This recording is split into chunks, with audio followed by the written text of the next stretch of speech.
Indian tax system ಇದ್ರ ಬಗ್ಗೆ ಒಂದು complete all in one video ಎಲ್ಲಿ ನಿಮಗೆ ಪ್ರತಿಯೊಂದು ಬೇಸಿಕ್ಸ್ ತಿಳ್ಕೊತೀರಾ.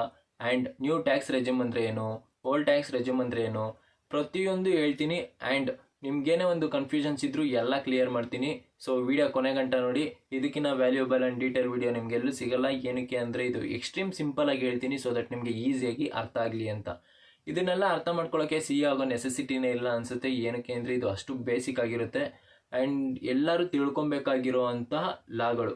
So let start. ಇವಾಗ ನಮ್ಮ ಗೌರ್ಮೆಂಟಲ್ಲಿ 2 ಟೈಪ್ಸ್ ಆಫ್ ಟ್ಯಾಕ್ಸ್ ಇದೆ. One is direct tax, one more is indirect tax.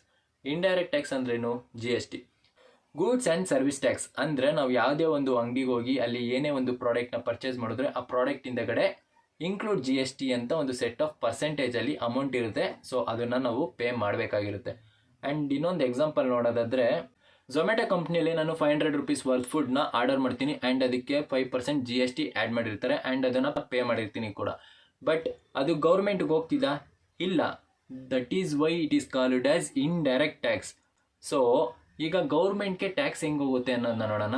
ಇವಾಗ ನಾವು ಯಾರಿಗೆ ಪೇ ಮಾಡ್ತೀವಿ? ಝೊಮ್ಯಾಟೊಗೆ. ಝೊಮ್ಯಾಟೊ ಕಂಪ್ನಿ ಏನು ಮಾಡುತ್ತೆ ಅಂದರೆ ಅವ್ರಿಗೆ ಬಂದಿರೋ ರೆವೆನ್ಯೂಯಲ್ಲಿ ನಮ್ಮ ಪರವಾಗಿ ಅವ್ರು GST ಕಟ್ತಾರೆ ಅಷ್ಟೇ.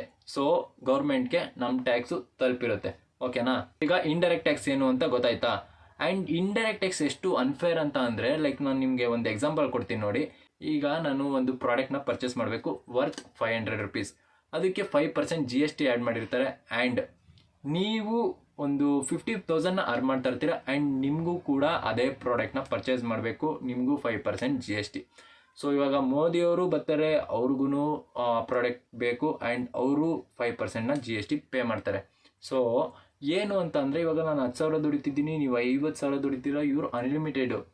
ಸೊ ಇವ್ರಿಗೆ ಅದೆಲ್ಲ ಮ್ಯಾಟ್ರ್ ಆಗಲ್ಲ, ಬಟ್ ನಮಗೆ 5% ಮ್ಯಾಟರ್ ಆಗುತ್ತೆ. ಅದಕ್ಕೆ ಹೇಳಿದ್ದು ಇಂಡೈರೆಕ್ಟ್ ಟ್ಯಾಕ್ಸು ತುಂಬ ಅನ್ಫೇರ್ ಅಂತ. ಲೈಕ್ ಗೌರ್ಮೆಂಟು ಇದನ್ನ ಸ್ವಲ್ಪ ಮಟ್ಟಿಗಾದರೂ ಫೇರ್ ಮಾಡೋಣ ಅಂತ ಒಂದೊಂದಕ್ಕೆ GSTನೇ ಆ್ಯಡ್ ಮಾಡಲ್ಲ. ಲೈಕ್ ಇವಾಗ ನಾವು ಫುಡ್ಡು ಅಥವಾ ಏನೇ ಒಂದು ಸ್ಪೈಸಸ್ಸು ಅಥವಾ ಶುಗರು ಅಥವಾ ಕಾಫಿ ಈ ಥರ ಏನೇ ಅಂತ ಅಂದರೂ ಅದಕ್ಕೆ ಒಂದು 5% ಆ್ಯಡ್ ಮಾಡಿರ್ತಾರೆ. ಬಟ್ ಎಗ್ಗು, ವೆಜಿಟೇಬಲ್ಲು, ಈ ಮೊಟ್ಟೆ ಇದಕ್ಕೆಲ್ಲ ಒಂದು 0% ಆ್ಯಡ್ ಮಾಡ್ತಾರೆ. ಆ್ಯಡ್ ಮಾಡಲ್ಲ, ಅದನ್ನೇ 0%. ಓಕೆನಾ? ಇನ್ನೂ ಒಂದಷ್ಟು ಪ್ರಾಡಕ್ಟ್ಸ್ ಇದ್ದಾವೆ, ಅದಕ್ಕೆಲ್ಲ GST ಚಾರ್ಜ್ ಮಾಡ್ತಾರೆ. ಯಾವ ಥರದಕ್ಕಂದರೆ, ಯಾವುದೇ ಅದು ಲಕ್ಸುರಿ ಐಟಮ್ ಅಂಡರಲ್ಲಿ ಬರುತ್ತೆ ಅದಕ್ಕೆಲ್ಲ GST ಚಾರ್ಜ್ ಮಾಡ್ತಾರೆ. ಲೈಕ್ ಒಂದು ಎಕ್ಸಾಂಪಲ್ ನೋಡೋದಾದರೆ, ಇವಾಗ ಒಂದು ರೂಮ್ ತೊಗೊತೀವಿ ಅಂದರೆ 12% ಚಾರ್ಜ್ ಮಾಡೋದಾದರೆ ತಾಜ್ ಹೋಟೆಲಲ್ಲಿ 28% ಚಾರ್ಜ್ ಮಾಡ್ತಾರೆ. ಇದು ಕಾರ್ಸ್ಗೂ ಇನ್ಕ್ಲೂಡ್ ಆಗುತ್ತೆ. ಸ್ಮಾಲ್ ಕಾರ್ಸ್ಗೆಲ್ಲ ಲೆಸ್ GST ಇರುತ್ತೆ, ದೊಡ್ಡ ಕಾರ್ಗೆಲ್ಲ GST ಇರುತ್ತೆ. ಆ್ಯಂಡ್ ಲಕ್ಸುರಿ ಐಟಮ್ಸ್ಗೆಲ್ಲ ಕಾಂಪೆನ್ಸೇಷನ್ ಸೆಸ್ ಕೂಡ ಆ್ಯಡ್ ಆಗುತ್ತೆ. ಕಾಂಪೆನ್ಸೇಷನ್ ಸೆಸ್ ಅಂದರೆ it's A additional tax for the base tax. ಓಕೆನಾ? ಸೊ ಇವಾಗ ಯಾರ್ಯಾರು ಅಡಿಷ್ನಲ್ ಟ್ಯಾಕ್ಸ್ನ ಪೇ ಮಾಡಬೇಕು ಅನ್ನೋದಾದರೆ, ಯಾರ್ಯಾರು ಲಕ್ಸುರಿ ಐಟಮ್ಸ್ನ ತೊಗೊಂಡಿರ್ತಾರೆ ಅಥವಾ luxury car, private aeroplane, tobacco, health and education ಈ ಥರ ಯಾರಾದರೂ ಇದ್ದರೆ ಅವರು 4% ಸೆಸ್ನ ಪೇ ಮಾಡಬೇಕು. ಆ್ಯಂಡ್ ಏನಕ್ಕೆ ಸೆಸ್ನ ಯೂಸ್ ಮಾಡ್ಕೊತಾರೆ ಅಂದರೆ, ನ್ಯಾಷನಲ್ ವೆಲ್ಫೇರ್ಗೆ, ಪಬ್ಲಿಕ್ ಫಂಡ್ಗೆ, ಗೌರ್ಮೆಂಟ್ ಕಾಲೇಜು, ಗೌರ್ಮೆಂಟ್ ಸ್ಕೂಲು ಅಥವಾ ಸ್ಪಾನ್ಸರ್ಶಿಪ್ಪು, ಸ್ಕಾಲರ್ಶಿಪ್ಪು ಈ ಥರ ಏನೇನೋ ಇರುತ್ತಲ್ವ ಅದಕ್ಕೆಲ್ಲ ಯೂಸ್ ಮಾಡ್ತಾರೆ. ಆ್ಯಂಡ್ ಸೆಸ್ಸಲ್ಲಿ 2 ಟೈಪ್ಸ್ ಇದೆ. One is harmful goods and one more is cess on income tax. Harmful ಗೂಡ್ಸಲ್ಲಿ ಏನಕ್ಕೆ ಅಂದರೆ, ಆ ಟೊಬ್ಯಾಕೋಯಿಂದ ಪಬ್ಲಿಕ್ಗೆ ಡಿಸ್ಕರೇಜ್ ಆಗುತ್ತಲ್ವ, ಸೊ ದಟ್ ಅದು ಒಂದು ಪೆನಾಲ್ಟಿ ಥರ ಅದು ಎಕ್ಸ್ಟ್ರಾ ಚಾರ್ಜ್ ಮಾಡೋದು. ಆ್ಯಂಡ್ ಸೆಸ್ ಆನ್ ಇನ್ಕಮ್ ಟ್ಯಾಕ್ಸಲ್ಲಿ ನೇಷನ್ನ ಇಂಪ್ರೂವ್ ಮಾಡೋಕ್ಕೆ ಯೂಸ್ ಮಾಡ್ತಾರೆ. ಸೊ ಸೆಸ್ ಅಂದರೆ ಇಷ್ಟು ಗೊತ್ತಾಯ್ತಲ್ವಾ? ಈಗ ಬೇರೆ ಟಾಪಿಕ್ ಹೋಗೋಣ. Who should register for GST? ಯಾರು ಬಿಸ್ನೆಸ್ನ ರನ್ ಮಾಡ್ತಾ ಇದ್ದೀರಾ ಅಥವಾ ಯಾರು ಬಿಸ್ನೆಸ್ನ ರನ್ ಮಾಡಬೇಕು ಅಂತ ಇದ್ದೀರಾ, ನೀವು ರಿಜಿಸ್ಟರ್ ಮಾಡಬೇಕಾಗಿರುತ್ತೆ. But if you are within limit, ನೀವು ಇನ್ನೂ GST ಲಿಮಿಟ್ನ ಕ್ರಾಸ್ ಮಾಡಿಲ್ಲ ಅಂತ ಅಂದರೆ ಇಟ್ಸ್ ಎ ಟೋಟಲಿ ವೇಸ್ಟಿಂಗ್. ಏನಕ್ಕೆ ಅಂದರೆ, ಕಸ್ಟಮರ್ ನಿಮಗೆ GST ಕೊಟ್ಟಾಗಲೇ ನೀವು ಅದನ್ನು ಫೈಲ್ ಮಾಡೋಕ್ಕಾಗೋದು, ಇಲ್ಲಾಂದರೆ ಹೆಂಗೆ ಮಾಡ್ತೀರಾ? ಇವಾಗ suppose if you cross the limit, ಇವಾಗ ನೀವು ಗೂಡ್ಸ್ ಆ್ಯಂಡ್ ಸರ್ವೀಸು 1 lakh ಆಯಿತು, ಅದಕ್ಕೆ 18% GST ಅಂತ ಅಂದರೆ 1,18,000 ಆಗುತ್ತೆ. 18,000ನ ಗೌರ್ಮೆಂಟ್ಗೆ ಪೇ ಮಾಡಬೇಕಾಗಿರುತ್ತೆ. ಬಟ್ ಒಂದು ಟ್ವಿಸ್ಟ್ ಏನು ಅಂತ ಅಂದರೆ, ಇವಾಗ ಕಸ್ಟಮರು ಕ್ರೆಡಿಟಲ್ಲಿ ತೊಗೊಂಡ್ರೆ ಏನು ಮಾಡ್ತೀರಾ? ನೀವೇನು ಮಾಡೋಕ್ಕಾಗಲ್ಲ, ನಿಮ್ಮ ಕೈಯಿಂದನೇ ಹಾಕ್ಬಿಟ್ಟು ಕೊಟ್ಟಿರಬೇಕಾಗಿರುತ್ತೆ. ಏನಕ್ಕೆ ಅಂದರೆ, ಗೌರ್ಮೆಂಟು ಅವ್ರು ಕೊಟ್ಟಿಲ್ಲ ಇವ್ರು ಕೊಟ್ಟಿಲ್ಲ ಅಂತ ಕೇಳಲ್ಲ, ಅದು ನಿಮ್ಮ ಡ್ಯೂಟಿ ಆಗಿರುತ್ತೆ, ನೀವು ಮಾಡಲೇಬೇಕಾಗಿರುತ್ತೆ. What is GST input tax credit? ಇದೆಷ್ಟು ಸಿಂಪಲ್ ಆಗಿರುತ್ತೆ ಅಂದರೆ ಅಷ್ಟೇ ಯೂಸ್ಫುಲ್ ಆಗಿರುತ್ತೆ. ಏನಕ್ಕಂದರೆ ಇದು ಗೊತ್ತಿದ್ರೆ ದುಡ್ಡು ಸೇವ್ ಮಾಡ್ಬೋದು. ಸಪೋಸ್ ಇವಾಗ ಒಂದು ರಾ ಮೆಟೀರಿಯಲ್ ಬೈ ಮಾಡ್ತೀವಿ 1 ಲ್ಯಾಕ್ಗೆ, ಅದಕ್ಕೆ 18,000 GST ಆ್ಯಡ್ ಆಗುತ್ತೆ. ಈಗ ಫಿನಿಶಿಂಗ್ ಗೂಡ್ಸ್ನ ಸೆಲ್ ಮಾಡ್ತೀವಿ, ಲೈಕ್ 1.5 ಲ್ಯಾಕ್ಗೆ ಸೆಲ್ ಮಾಡ್ತೀವಿ, ಅದಕ್ಕೆ 27,000 GST ಆ್ಯಡ್ ಆಗುತ್ತೆ. ನಾವು 18% GSTನ ಕ್ಲೈಮ್ ಮಾಡಿಬಿಟ್ಟು 27,000 ಮೈನಸ್ 18,000ನ ಮೈನಸ್ ಮಾಡಿ ಬರೀ 9,000 ಉಳಿಯುತ್ತೆ. ಅದನ್ನು ಬೇಕಾದ್ರೆ ಗೌರ್ಮೆಂಟ್ಗೆ ಕಟ್ಬೋದು. ಈ ಥರ ದುಡ್ಡು ಸೇವ್ ಮಾಡ್ಬೋದು. ಇದರಿಂದ ಏನು ಯೂಸ್ ಆಗುತ್ತೆ ಅಂದರೆ ಡಬಲ್ ಟ್ಯಾಕ್ಸೇಷನ್ ಉಳಿಯುತ್ತೆ, ಆಮೇಲೆ ಟ್ಯಾಕ್ಸ್ ಸಿಸ್ಟಮ್ನ ಕ್ಲೀನಾಗಿಡುತ್ತೆ. ಬಟ್ ಇದಕ್ಕೆ ಒಂದಷ್ಟು ಕಂಡೀಷನ್ ಇರುತ್ತೆ. ಏನು ಕಂಡೀಷನ್ಸ್ ಅಂದರೆ GST ರಿಟರ್ನ್ನ ರೆಗ್ಯುಲರಾಗಿ ಮಾಡ್ತಾ ಇರಬೇಕು, ಆಮೇಲೆ ಗೂಡ್ಸ್ ಆ್ಯಂಡ್ ಸರ್ವಿಸ್ನ ಬರೀ ಬಿಸ್ನೆಸ್ ಪರ್ಪಸ್ಗೆ ಮಾತ್ರ ಬೈ ಮಾಡಬೇಕು, ಇನ್ವಾಯ್ಸ್ನೆಲ್ಲ ಅಪ್ಡೇಟ್ ಮಾಡಿ GST ಎಲ್ಲ ಕಟ್ತಾ ಇರಬೇಕು ಟೈಮ್ ಕರೆಕ್ಟಾಗಿ. ಆವಾಗ ಮಾತ್ರ ಇದು ಕಂಡೀಷನ್ ವರ್ಕ್ ಆಗೋದು. ಇವಾಗ ಡೈರೆಕ್ಟ್ ಟ್ಯಾಕ್ಸ್ ಏನು ಅಂತ ನೋಡೋಣ. ಡೈರೆಕ್ಟ್ ಟ್ಯಾಕ್ಸ್ ಎಷ್ಟು ಫೇರ್ ಆ್ಯಂಡ್ ಪ್ರೋಗ್ರೆಸಿವ್ ಅಂತ ಅಂದರೆ comparatively indirect tax this is way better. ಏನಕ್ಕೆ ಅಂತ ಅಂದರೆ ಇಂಡೈರೆಕ್ಟ್ ಟ್ಯಾಕ್ಸಲ್ಲಿ ಪ್ರತಿಯೊಬ್ಬರಿಗೂ ಒಂದೇ GST ಇರುತ್ತೆ. ಅವರು ರಿಚ್ ಆದರೂ ಸರಿ, ಪೂರ್ ಆದರೂ ಸರಿ, ಎಲ್ಲರೂ ಒಂದೇ GSTನ ಪೇ ಮಾಡಬೇಕಾಗಿರುತ್ತೆ. ಬಟ್ ಡೈರೆಕ್ಟ್ ಟ್ಯಾಕ್ಸ್ ಅಂತ ಬಂದರೆ ಇದರಲ್ಲಿ ಪರ್ಸನ್ ಸ್ಯಾಲ್ರಿ ರೇಂಜ್ ಮೇಲೆ ಚಾರ್ಜ್ ಮಾಡ್ತಾರೆ. ಲೈಕ್ ಎಕ್ಸಾಂಪಲ್ ನೋಡೋದಾದರೆ, ಇವಾಗ ನನ್ನ salary per annum 0 to 2.5 lakh ಇದ್ದರೆ ಅವ್ರಿಗೆ 0% GST ಇರುತ್ತೆ.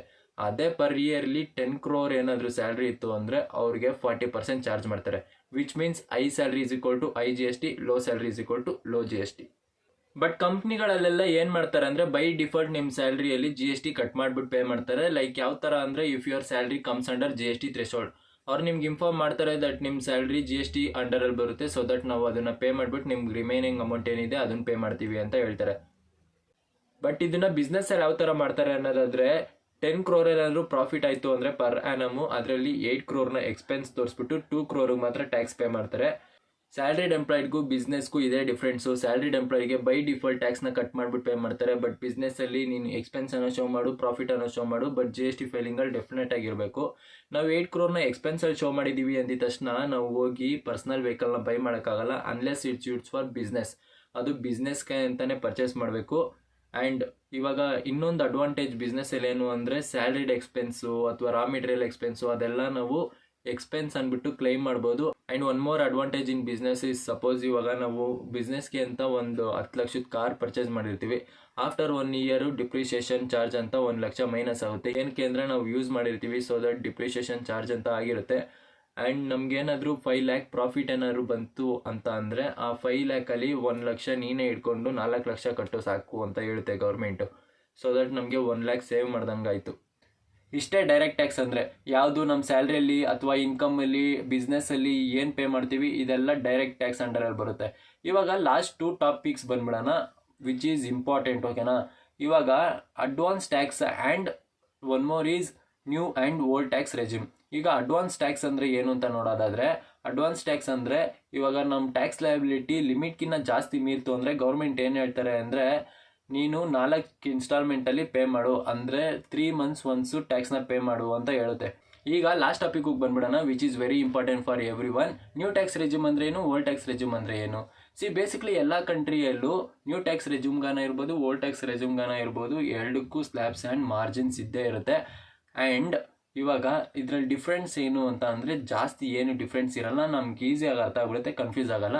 ನಾನು ಒಂದು ಎಕ್ಸಾಂಪಲ್ಸ್ ಕೊಡ್ತೀನಿ ನೋಡಿ. 0 ಇಂದ 2.5 lakh ಅರ್ನಿಂಗ್ ಏನಾದ್ರು ನಿಮ್ದು ಇದ್ದರೆ ನಿಮಗೆ 0% ಚಾರ್ಜ್ ಇರುತ್ತೆ. ಆ್ಯಂಡ್ 2.5 lakh ಇಂದ 5 lakh ಇದ್ದರೆ 5% ಇರುತ್ತೆ. 5 lakh ಇಂದ 7.5 lakh ಇದ್ದರೆ 10% ಇರುತ್ತೆ. ಇದರಲ್ಲಿ ಏನು ಅಷ್ಟೊಂದು ಕನ್ಫ್ಯೂಸ್ ಇರಲ್ಲ ಅಂದರೆ ಕಂಪ್ಯಾರಿಟಿವ್ಲಿ ನಮಗೆ ಈಸಿಯಾಗಿ ಅರ್ಥ ಮಾಡ್ಕೊಬೋದು. ಇವಾಗ ನಮಗೆ ಓಲ್ಡ್ ಟ್ಯಾಕ್ಸ್ ರೆಜ್ಯೂಮಲ್ಲಿ ಬೆನಿಫಿಟ್ಸು, ಡಿಡಕ್ಷನ್ಸು ಆ್ಯಂಡ್ ಸ್ಲ್ಯಾಬ್ಸು ಜಾಸ್ತಿ ಸಿಗುತ್ತೆ. ಬಟ್ ನ್ಯೂವಲ್ಲಿ ಡಿಡಕ್ಷನ್ಸು ಕಡಿಮೆ, ಬೆನಿಫಿಟ್ಸು ಕಡಿಮೆ, ಸ್ಲ್ಯಾಬ್ಸು ಕಡಿಮೆ. ಇದನ್ನು ಯಾವ ರೀತಿ ಚೂಸ್ ಮಾಡೋದು ಅಂತ ನೋಡೋದಾದರೆ ಇವಾಗ ಒಂದು ಚಾರ್ಟ್ಸ್ ಹಾಕ್ತೀನಿ ನೋಡಿ. ಇವಾಗ ನಮ್ಮ ಅರ್ನಿಂಗ್ಸ್ ಏನಾದರೂ 1 yearಗೆ ಒಂದು 10 lakhs ಏನಾದ್ರು ಇತ್ತು ಅಂದರೆ ಅದರಲ್ಲಿ 2 lakh ಡಿಡಕ್ಷನ್ಸ್ ಇರುತ್ತೆ. ಅದೇ ನಮಗೆ 8 lakh ಏನಾದ್ರು ಇತ್ತು ಅಂದರೆ 1 lakh ಡಿಡಕ್ಷನ್. ಈ ಥರ ವೇರಿ ಆಗ್ತಾ ಇರುತ್ತೆ. ನಾವು ಅದನ್ನು ನೋಡಿಬಿಟ್ಟು ಸೆಲೆಕ್ಟ್ ಮಾಡ್ಕೊಬೇಕಾಗಿರುತ್ತೆ. ನಾವು ಯಾವ ಡಿಡಕ್ಷನ್ಗೆ ಎಲಿಜಿಬಲ್ ಇದ್ದೀವಿ, ನಮ್ಮ ಸ್ಯಾಲ್ರಿ ಎಷ್ಟು ಅನ್ನೋದನ್ನ ತಿಳ್ಕೊಂಡ್ರೆ ನಮ್ಮ ಸ್ಯಾಲ್ರಿ ಇವಾಗ ಒಂದು ಎಕ್ಸಾಂಪಲ್ ಕೊಟ್ಟನಲ್ಲ ಅದೇ ರೀತಿ ನಮ್ಮ ಸ್ಯಾಲ್ರಿ ಎಷ್ಟಿರುತ್ತೆ, ನಾವು ಯಾವ ಡಿಡಕ್ಷನ್ಗೆ ಎಲಿಜಿಬಲ್ ಇದ್ದೀವಿ ಅಂತ ನೋಡ್ಕೊಬೇಕು ಅಷ್ಟೇ. ಆ್ಯಂಡ್ ಓಲ್ಡ್ ಟ್ಯಾಕ್ಸ್ ರೆಜ್ಯೂಮಲ್ಲಿ ನಮಗೆ 80 Section C ಬೆನಿಫಿಟ್ಸು ಸಿಗೋದು. ಅದರಿಂದ ನಾವು PPFಗೆ ಇನ್ವೆಸ್ಟ್ ಮಾಡ್ಬೋದಿತ್ತು ಆ್ಯಂಡ್ ಅದಕ್ಕೆ ನಮಗೆ ಗೌರ್ಮೆಂಟು ಲೋ ಟ್ಯಾಕ್ಸ್ ಆಗ್ತಾಯಿತ್ತು. ಬಟ್ ಅದು ನ್ಯೂ ಟ್ಯಾಕ್ಸ್ ರೆಜ್ಯೂಮಲ್ಲಿ ಇರ್ತಾ ಇರಲಿಲ್ಲ. ಆ್ಯಂಡ್ ಪ್ರಾಬ್ಲಮ್ ಏನು ಅಂದರೆ ಇವಾಗ ನ್ಯೂ ಟ್ಯಾಕ್ಸ್ ರೆಜ್ಯೂಮ್ನೇ ಎಲ್ರಿಗೂ ಡಿಫಾಲ್ಟ್ ಆಗಿ ಹಾಕ್ತಾರೆ.